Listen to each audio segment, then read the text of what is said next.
Hello, everyone. This is Donovan Bailey, and I'd like to welcome you to Team Canada Champion Chat. I'm thrilled to have you all today, and let me introduce myself. Five-time world and Olympic champion. Before Usain Bolt, there was me, Canadian champion, world champion, world record holder. I hope that's enough. If you want more, please Google. Let me throw it over to my co-host, Olympian Brittany McLean.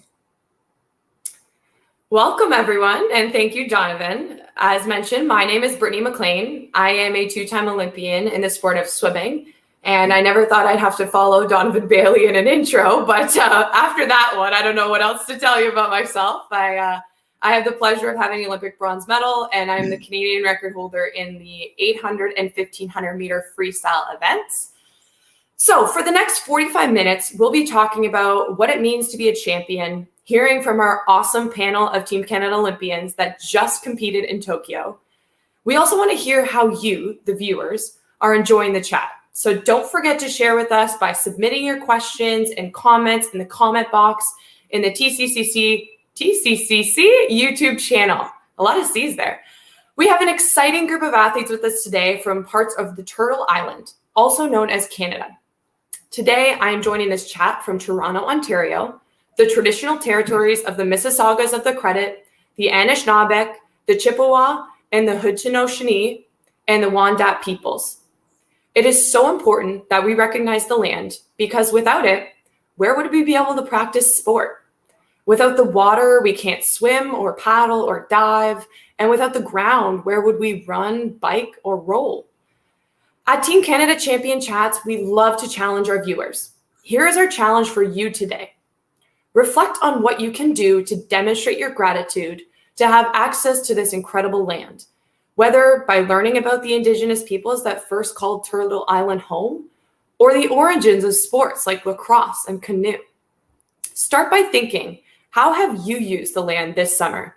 And how will you use it to be a champion? Over to you, Donovan, to introduce our incredible panel of athletes. Thank you, Brittany. I know that our panel was watching the Olympic Games, so we know that all of these faces are very familiar to them. Let's start with you, Madison. Hi, everyone. My name is Madison Bailey, and I'm talking to you from Lions Bay, BC. I was in the women's rowing 8 that just came home with the gold medal. And that's us. And my favorite moment of Tokyo was crossing the finish line and seeing us ahead of the Kiwi New Zealand boat and knowing that I had just, my dreams had just come true with 8 of my best friends. It was such a special moment, and I was so proud to represent Canada and wear the maple leaf.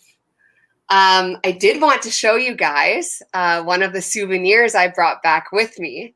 I don't know if you guys have any pets or any dogs, but my best friend has 2 little Yorkies. And I bought them these little shirts that say Tokyo 2020. Thanks, guys. That's awesome. Okay, well, teammate is also here joining us. Andrea, why don't you introduce yourself? Oh, I believe you're muted, Andrea. No worries. Embarrassing. Okay. This happens live, right? My name is Andrea Proska. I'm Madison Bailey's teammate. I'm coming to you from London, UK. And my favorite moment of the games was definitely calling my parents and my family and telling them that I had made the Olympic team and all of my dreams are coming true and we were going. I brought along something to show you too. So we had a lot of time in our room because everyone was being safe and staying inside. And what do you do when you're stuck in a room with 9 of your friends? You buy a pack of googly eyes and you put them all over everything that your teammates own. It was a great way to have fun and keep them entertained. I know Madison got a whole bunch of them in her room. But Madison, do you want to show them our special souvenir that we brought back? Yeah. 3. All right, ready? 1. Woo! Guys, look! We got a gold medal. These were made out of 79 tons of recycled electronics. The Tokyo Games were trying to be the most eco-friendly games that have ever happened. So these are all cell phones. Isn't that cool? And 6 grams of gold, of course. But yeah, very good souvenir.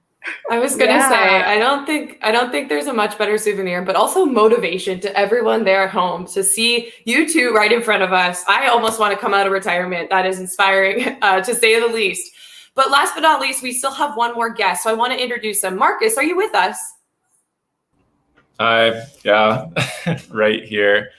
I would agree; those two are very inspiring. I am a 2-time Olympian. I still swim. I swam at the Tokyo Olympics. So I was there actually at the same time as the rowing team, and it was pretty exciting hearing about the results and getting pumped up. I think my highest placement was 4th on a relay, and that was very exciting. I'm calling in from Vancouver, British Columbia. Hooray. And some of the souvenirs that I brought back are sadly no medals, but that's okay. I'm like obsessed with fans. So I got a bunch of these. Can you see? Yeah. Got a bunch of fans. I don't know why. They're just like really fancy. And there's also like kind of a heat wave right now. So they're really nice to keep cool. Perfect. Okay. Well, we know Marcus is set when it comes to the heat, and that's one of the big things all of you had to deal with in Tokyo. So that was one of the big takeaways we took away watching you guys compete at this kind of level is amazing. And with that, we want to talk about today's topic. So for today's live chat, we are theming it around being a champion, specifically relating to prioritizing our mental health, which was a huge discussion of these Olympics, building our mental fitness. Now, Donovan, what does being a champion mean to you? I want to know some advice that you might have for the kids listening at home about becoming a champion. Well, number one, I think that you have to always, you have to have passion for what you do. You have to have passion. You have to like what it is that you're doing, whether it's rowing or swimming or track and field or karate. You need to have passion. And number two, I think it's very important for you to focus and also be disciplined. So if you have passion and you like what you're doing, then certainly you're going to be successful. Always, the other thing is that you have to do also is communicate. It's very important to talk to your parents, talk to your coaches about how you feel. I think one of the things that we've realized during the Tokyo Games, during the pandemic, is that a lot of things that us as athletes or human beings, we've bottled things up, for a long time before this. And so it's very, very important for you to communicate to those people who you trust, communicate to those people who's always going to be supportive of you. Always try to be around people who are positive, who are encouraging you to be the best you. I think those are some takeaways. I think I could give advice to those who want to be a champion. I love that. And I think as we have so many literal champions on this phone that have just become Olympic champions, I think it is so important to reflect on the understanding that it's not necessarily about that result every time. It's about the process. It's about the effort you put in. And every single day, I always remember whenever I'm struggling or going through a challenge to think, the best I can do is my best effort today. So I think we have to challenge each other, to always bring our own best and not always compare ourselves to everyone else surrounding us. So I think that's awesome. And I appreciate that, Donovan. During these Olympic Games, we got to see so many additional champion moments, and those medal moments. Canada won 24 medals, which is the most ever in a summer games that were not boycotted. So this is our most successful summer Olympic team, which is amazing. But we were also able to witness those moments of teamwork that I just spoke about, friendship. I think one of my favorite parts about the women's 8, when they crossed the line, there was this elation, but also you just held each other, which was so special to see. Respect also, and the true displays of Olympic spirit. So with that, I want to make sure we get to all of our athletes here today to share with you their champion moments from the Tokyo Olympic Games. Andrea, I'm going to start with you. Really want to know what your champion moment was, and how can we all of us at home view that experience to be able to take it away and become a champion as well.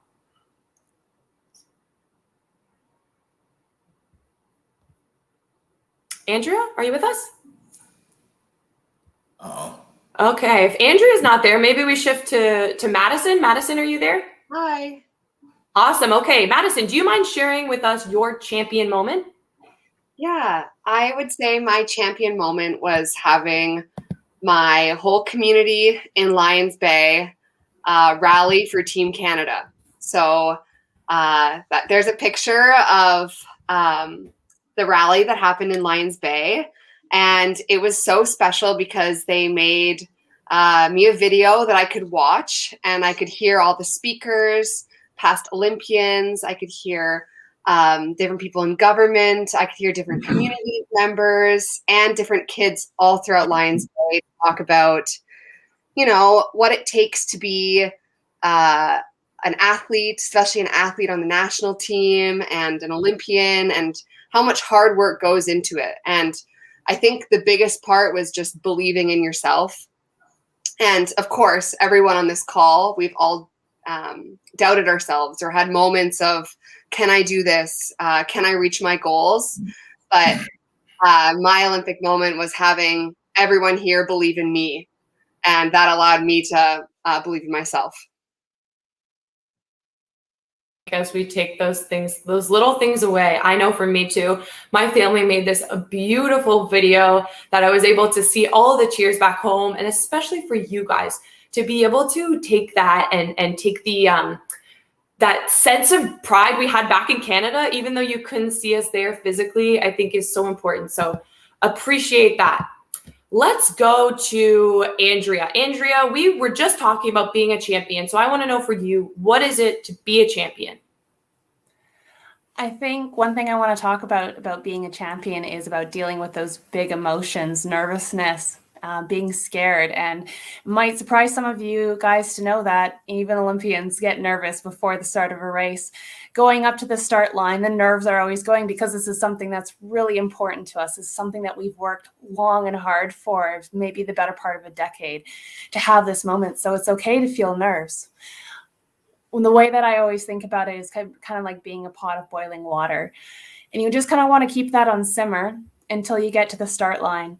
And then when you're there and the starter says, attention, go, you have this green light that lights up in front of you. And then the whole world just melts away, and you know exactly what to do because you've done it before. So feeling those thoughts of fear and doing it anyways. In our group in Madison, we'll remember this, what we would do before we go out. And this is a great tip if you're ever experiencing those big emotions yourself at home or you're being scared, is take a deep breath. So we put our arms around each other, and we take 5 deep breaths and kind of breathe in confidence and breathe out all the nerves. And that got us all on the same page, and off we go. And the body knew what to do. That's awesome. And I think one of my favorite ways to describe nerves to people is I say, being nervous actually means you care about something. So that's really special. You've put work into. If you hadn't put a ton of work into it, you're not going to be nervous because it gets to that moment. It doesn't mean as much to you. But if you feel those nerves and you can translate them into motivation, I think that's key. Both of you girls, before we get to Marcus, I do want to hear his champion moment, but I do want to bring back you two.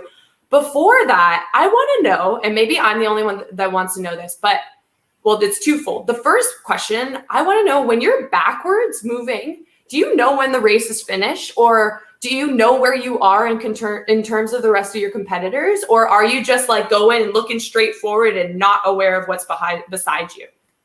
That's a great question. And this rowing is a really cool sport because it's the only one where you get to see your competitors as they're all behind you. You think about running, right? You're not looking over your shoulder. We get to see it. So you can kind of feel those people as you go by. For me, I don't look out of the boat very much. I trust my coxswain, Kristen Kitt, to make those calls to see when different crews are making moves. And I just keep my head inside the boat. But what about you, Madison?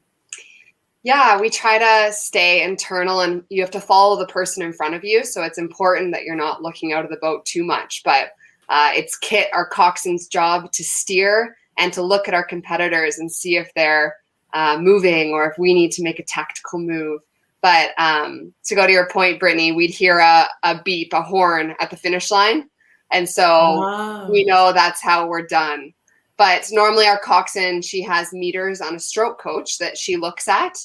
And so she'll say you have 100 meters or 10 strokes left. So we get told in multiple ways. Awesome. Okay, and I have to ask, I heard there's some nickname jokes going around the team, or you guys refer to each other with some fun little anecdotes. Can you tell us a bit about that?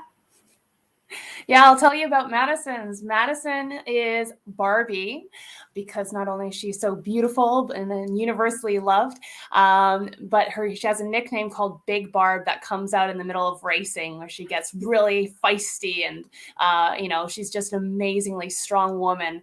So, she's Barbie and Big Barb. And Andrea's name is Terminator.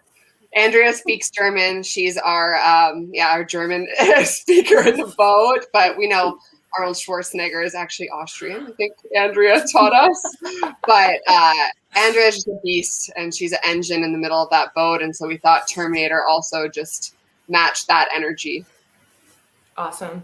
I love it. Okay, well, one day, girls, I'm so inspired by you. One day, I hope I can get a nickname from you to let me know how I can be a part of the cool crew. I think that's awesome. Shifting focus, let's get over to Marcus. I want to know, Marcus, what is your champion moment from these Tokyo Games, and how did you practice being a champion?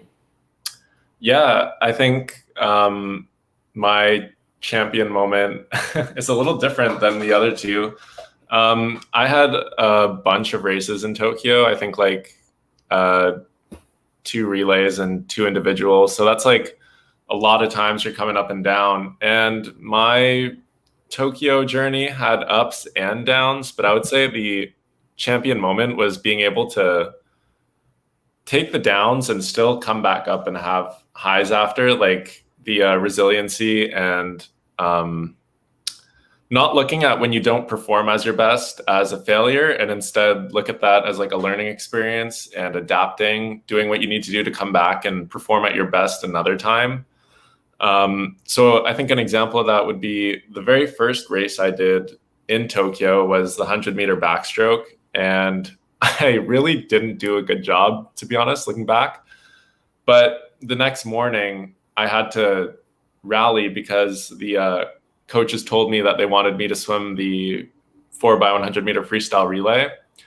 So I had to go home, sleep, rest well, eat, wake up in the morning, and then race again. And that race we finished 4th. So it was going from like a low, but then knowing that I've done the training and getting myself in the proper headspace to be like, okay, this one result doesn't define my competition. I need to learn from this. I need to be resilient and step up again.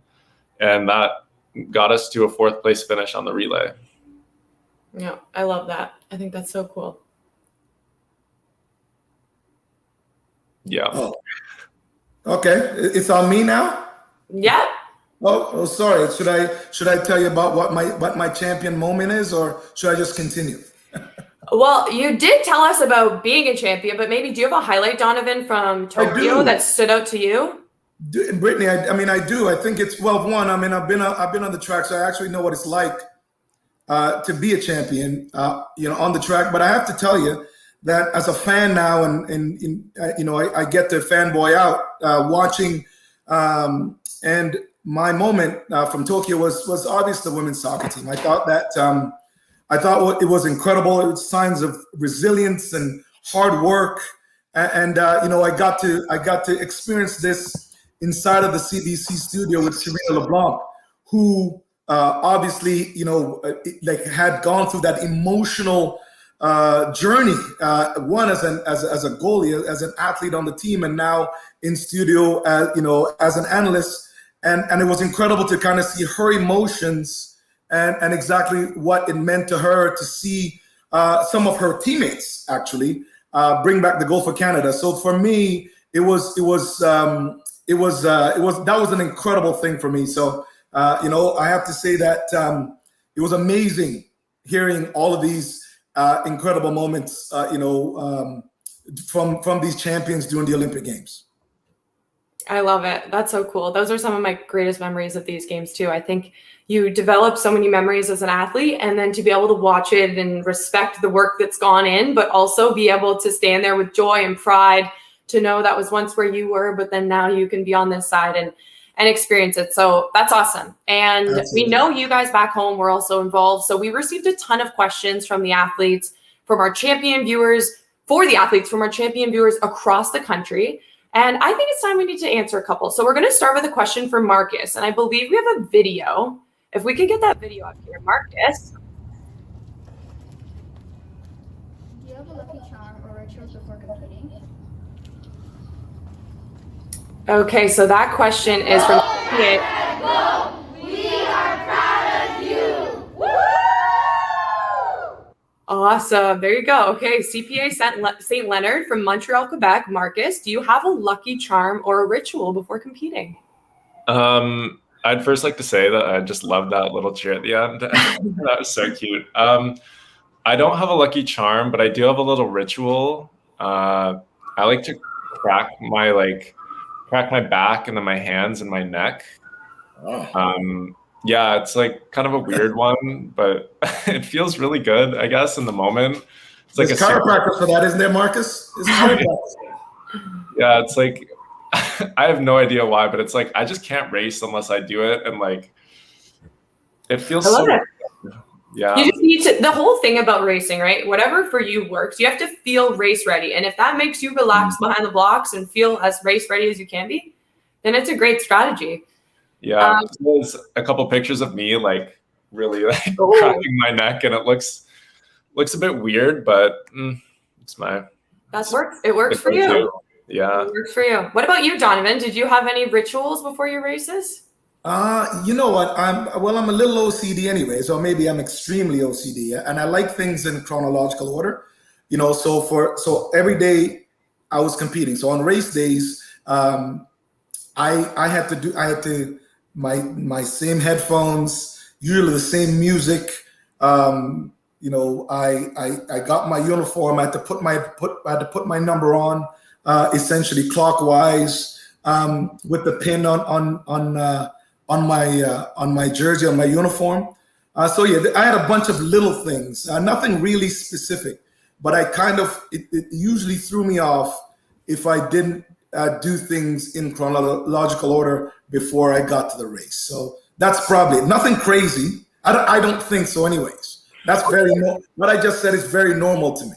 Yeah, I'm with you too. It's all about those small habits that lead to large wins. And so if you can, I always say I would have really struggled this year because I like to control as much as I possibly could. And this COVID year has been about dealing with so much of the uncontrollable. So kudos to all of our athletes. So we're going to toss it over now to Andrea and Madison. So we have a question here from the Canadian Forces based Shiloh in Manitoba.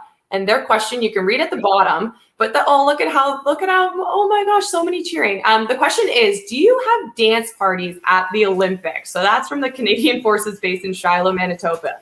Wow, I love that picture. That's so nice. Well, we are quite a big group, right? There's 9 of us. So we do have a lot of fun, but I don't say that we have dance parties, but we definitely sing a lot. And we make fun of whatever our coxswain says, and we'll turn it into a song. So unless Andrea has any other dance parties, but I think we're more of a singing group. I mean, I'm always up for a dance. We do have a lot of fun. But I remember once we were in Sagamihara, which is a training camp in Tokyo, and the shower was downstairs, and there's the stairs going up, so you could hear all the way down. And I remember coming out to do to have my shower and hearing Madison sing from all the way from downstairs. I could hear 3 floors up. Madison is a fantastic singer. I'm working on it. Oh my goodness, you can sing and you're an athlete? There's just jack of all trades over here. Wow. Awesome. Okay, thank you girls for sharing that. We have one more question that we have already prepared. This one's from the Curzon Preschool in Montreal, Quebec. And there's a video, I believe, here. I have a question for you, Team Canada. What inspired you to be in the Olympics? Go Team Canada! Give me a C, give me an A, give me an N, give me an A, give me a D. Go Team Canada! Oh my goodness. I feel like that's entirely me and my older sister. She would have been leading the cheer, and I just wanted my chance to shine over on this side. Okay, we're going to have everyone answer this one because I think it's super important, and I think everyone has their own unique story. So let's start with Marcus. I want to know what inspired you to be an Olympian. Yeah, this is always kind of a funny question with me, because I just kind of like decided I wanted to be one and then set that goal. And then that was it, I guess. It was just kind of like a why not me moment where it was like, what is stopping me from being an Olympian other than like myself right now? So yeah, I guess just me wanting to be the best version of myself I could be, when that happened to be Olympian. Awesome. I love it. I think why not me might be one of my favorite quotes. I know Mark Tewksbury, legendary swimmer, used to always say that. Also swims the same events as you, Marcus, but yeah, he used to, I remember listening to him speak, and that really stood out to me because so often we're intimidated by a competitor or a classmate or even a family member, someone close to you. And there's that immediate kind of fear ingrained in you. But sometimes when you just stop and think that you're just as capable as your peers, I think it's amazing. So I'm going to toss it over to Donovan with that one. What inspired you to be an Olympian? Oh, wow. Well, I mean, I started competing in track. Well, first of all, I was just a fast kid. I mean, I was a kid that played a lot. I mean, I did a lot of sports, and I was one of the fastest kid. I was able to jump higher than the other kids, and so. My coaches thought that I should do track and field. I mean, I love basketball, which is still my favorite sport. But in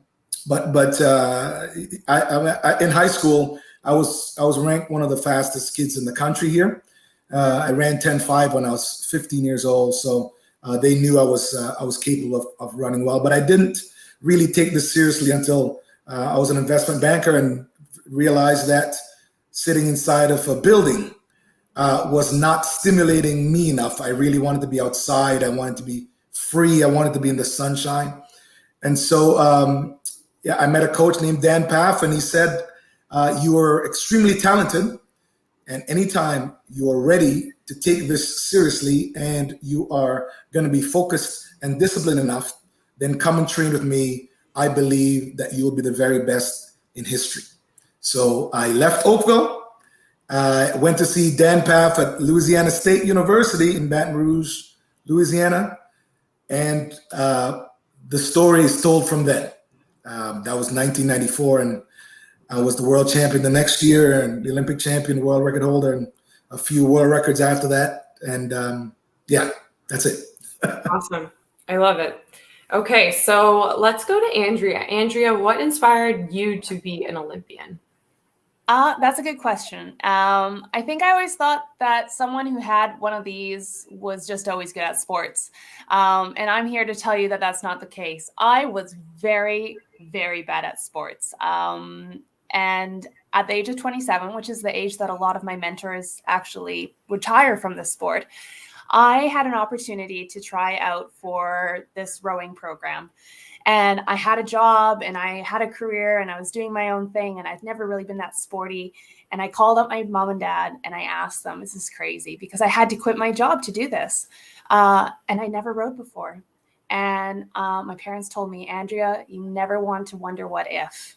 Go try, see how fast you can be. So for me, it was never about being an Olympian. That was too big of a dream. Who am I to be an Olympian? For me, it was just seeing how far I could go in sport, how fast I could go. And this is how fast. So this has been an amazing journey. Oh my goodness. I just got goosebumps from my fingertips. I think I relate a lot. Not your story is incredible, but some of the takeaways I bring from that are the understanding that it's not necessarily, it's a big dream and it seems so far away, but in order to get there, it's one step at a time, right? So setting these tangible goals, I always say it was like one practice at a time, one day at a time. And you literally transform that into an Olympic gold medal. And I am floored and so impressed. That's amazing. And over to your teammate, Madison. Was your story similar, or did you take a different path? So I relate to Andrea in the athleticism as a child. I was not the most athletic kid. So unlike Donovan, I was not winning everything. I was dancing and having fun, but I always worked really hard. And so I started rowing in 8th grade, and I loved it. I loved the teamwork. I loved everything about it. But I never really had that crazy Olympic dream. And then in grade 12, I made it onto the junior national team, the Canamex squad. And my coach at that time said, Madison will go to Olympics. It just depends which one. And so maybe people were saying it around me, but I didn't fully believe it until I was in university, and I thought, why can't this be me, and why couldn't I be going to the Olympics? And I looked up to those girls that rowed in the Canadian boats for years, and so it was pretty inspiring getting to be invited to camps to train with them, and then to compete against them, and then to compete with them. So I think it was the legacy of Canadian rowing and just all those women that came before me that really inspired me to be an Olympian. Well, that's awesome. And I think important to note, the chef, we've got some audience questions coming up, but before we get there, I wanted to mention Marnie McBean was the chef de mission of this Olympic team. So was that a huge impact for the confidence behind your women's 8 rowing team? Yes, it definitely was. We were really inspired by the 1992 women's 8 who won gold, and Marnie McBean being one of those athletes, and Kathleen Heddle being one of those athletes as well. And Kathleen passed away, and we felt like her spirit was watching over us and supporting us. And we met with Marnie the night before our final race. And she said, Kathleen is here with you guys. So Marnie made it very special. And all those women we really felt were supporting us. And we wanted to make them and the rest of Canada very proud. Amazing. That's so special. Okay, so we do have some audience questions. Donovan, I'm going to have you start by asking the first one. It's going to pop up on our screen shortly. All right, I'm waiting for it. Where is this question? Do you see it? Where is this question? Right below. Okay. If you don't see it, I'll go ahead. We have I have seen nothing. That is okay. Correct. Don't worry about it. We'll have a question for Andrea. So we're going to get started. Right. What dinosaur inspired you most? That's from Kristen. I love dinosaurs, as Kristen knows, and I hope that there's some dinosaur fans watching right now. So my favorite dinosaur is the Stegosaurus, but I recently found out another reason why Stegosaurus is important to rowing. My fiance, Robin, is very good with numbers, and he calculated how much laundry we've done in the course of the 8 years of me rowing. And it is the same weight, I think it's about 79 tons, the same weight as an adult Stegosaurus. That's so amazing. So any dinosaur fans out there, now you know that you were joined by some really iconic company. Awesome. Next question, maybe? Are you still waiting for me to? I don't see any questions on my screen. All good. We will keep it coming on this end. Yes. Marcus, this one's for Marcus. So how did you get this one is so precious. Okay. How did you get your mommy to let you go to the Olympics? And that's from Molly. And she is 4 years old from Curzon Preschool in Montreal. So how did you get your mommy to let you go to the Olympics? To be honest, this was actually, they didn't allow spectators in this Tokyo Olympics. So I don't know. I feel like she wanted to go so bad. So I think me going and like FaceTiming her all the time and keeping in good contact and showing her pictures of everything, that definitely eased her a bit, having her baby across the Pacific Ocean, you know? Oh, for sure. And was she able to, like when you were growing up, were your parents all about your sport, or did it take a little bit longer for you to get involved? I think they were more about it than I was when I was a kid. They really wanted me to swim, but I was like kind of bad at it at the start. So they're like kind of dragging me to workouts. But eventually, I guess that kind of switched around and I was like driving myself to workouts. But they've been supporting me the whole way. My mom went to Rio in 2016 to watch, and she's been to like every major international competition. Awesome. Okay. Well, the next question just came in. Donovan, you want to read that one? Yes, finally. Madison, what did the crew learn from the heat that helped them get stronger in the next race? From Lions Bay, BC. So how rowing works is we have a heat, and then if you came first in the 2 heats, you then immediately went to the final. But for us, we came second. And then we then went to the repechage. So we call that the rep. And then the next boats that make it will be the next 4. And then they go to the A final with those top 2 boats. So we had a lot of learning to do between our races to make sure that we could go very fast on the last race.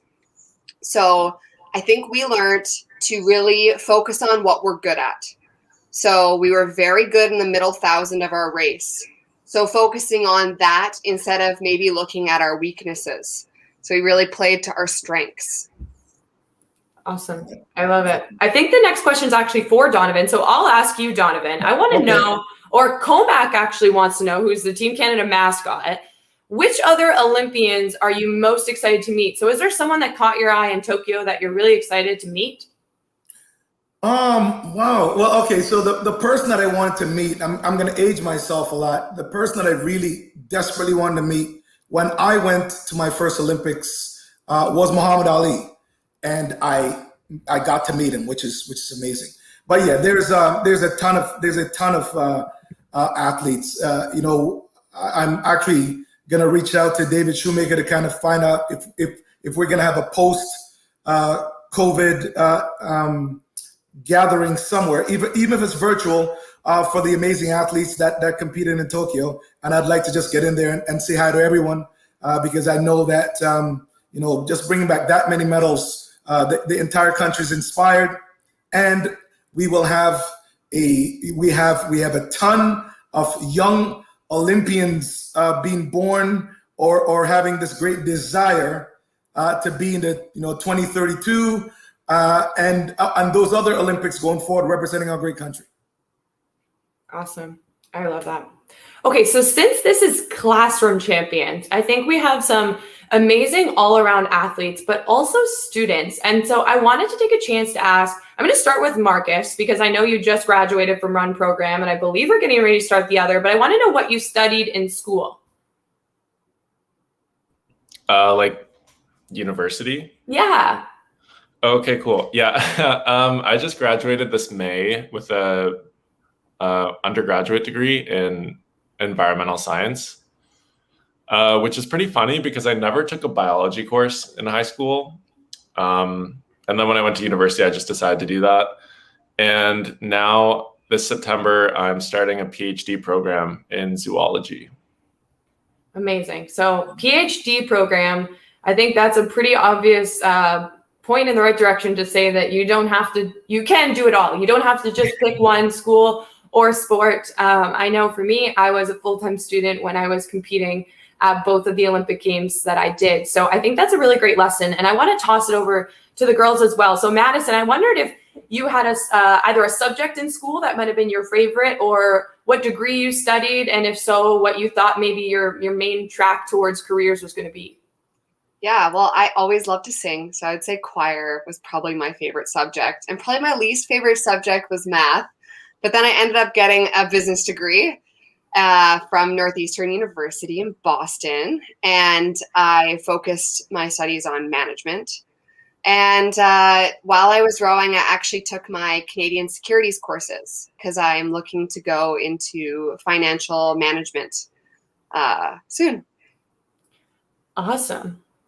Really cool. Okay. And right before we pass it back to Donovan, I guess let's go quickly to Andrea. I wondered, you said you were first working before you even started rowing. So what was maybe your favorite subject in school? And if so, what did you translate that to? I went to a fine arts school, so I absolutely loved drama. I loved goofing around on stage, and I loved art as well too. So those were always my favorite subjects in school. So cool. Okay, Donovan, next question. Where do most Olympic athletes keep their medals? So that's to everyone on the panel. Somewhere on the road. So maybe girls, what have you been doing when you're traveling? Where do you keep your medals? Well, I have this nice little bag here because I've been having a lot of coffee dates with people and they all want to see the medal. But Madison, do you have the box? I do have the box. So we got this box to keep it in, and a box in a box. But this is the other box. And then it's kind of like a magnetic top, so you swivel it off. And then they have an Olympian's medalist pin inside. But that's, I think, where we're supposed to keep it. When it's done, it's show and tell. Perfect. Okay, and Donovan, where are your Olympic medals? Well, the 2 gold medals are usually they're in the safety deposit box. My world championship medals, gold medals, are my silvers here with me in a box somewhere. The gold medals are usually stashed very far away. I think. Okay, fair enough. You got to keep them safe. Yes. Okay, awesome. Yeah. And I think Secure. we have time for one last question. I'm going to direct it to Marcus, and I want to know, this journey has been an exhausting one. COVID environment already. So what was your journey like to get to the Olympic Games? And is there anything you might do differently now that you can reflect on it? I would say my journey to the Olympic Games was, it was long, but I think it was long for everyone because we had this extra year. There's nothing I would do differently. I think wishing you want to do something differently, like going back and changing it, then you wouldn't have this is not making sense. Okay. If I went back and did something differently, I would not have learned the lesson that I needed to get to where I am today. If this is making sense, I feel like that might be a bit cryptic. But yeah, I think I'm someone who, I think looking back, I don't want to look back and change what I did. I want to look back and say, oh, if I didn't like something, I did it anyway, but now I know not to do that later, what to do better next time, if that makes sense. It's all perspective, right? Yeah. Like coming away from this Olympics, I didn't get a medal, which wasn't the goal, to be honest, but looking back in the year, I can now identify things that I did that helped me or that didn't help me and kind of filter through that. And now moving forward, I know with a little bit of a hard lesson, no medals from Tokyo, but maybe in Paris, when I fix these things, we can get on the podium. Yeah, and I think that's the biggest takeaway. So many people, because you were taken out of your sport, you weren't able to train the way you wanted to train. The fact that you were able to be there and compete was glory in one sense of the word too. So I wonder, Madison or Andrew, do you have anything to add to that about your Olympic journey and the perspective that you may have had from it? Yeah, I think we did a really good job of taking the opportunities that the extra year of COVID gave us. We found a way to turn that into an opportunity for us to grow as a team, to improve our skills and come back stronger. Yeah, I completely agree. It was an extra year, and it was an extra year for us to get tougher, stronger, and be more together. We had an incredible female coach, and she really kept things fresh and made it very challenging to be in this boat and really pick the right people. So it was a long journey, as Marcus said, but I wouldn't change a thing either. And I wouldn't change a thing about the last 45 minutes. I want to say a really big thank you to Donovan, Madison, Andrea, Marcus, and making sure that we thank our champions who tuned in to watch today. I hope everyone who joined this experience and learned the valuable lessons better understands and moves forward tomorrow by being able to hold their head high and remember what it's like to be a champion, and especially what you guys talked about the understanding that just because maybe at 5 years old, 10 years old, 7 years old, however old you are watching this, maybe you're 55 years old, that doesn't matter, that one day you can still achieve everything you set out to achieve. So these are the valuable lessons we want to take away. I want to remind everyone before we wrap to stay tuned for more Team Canada Champion Chats on September 1st during the Tokyo Paralympic Games. You can register at championchats.olympic.ca. And again, a big thank you to everyone. We are still cheering on Team Canada in Tokyo. The Paralympics are coming up so soon. So a big wave and cheer from everyone here. And thank you so much for joining us. All right. Thanks so much, guys. Thank you. Thank you.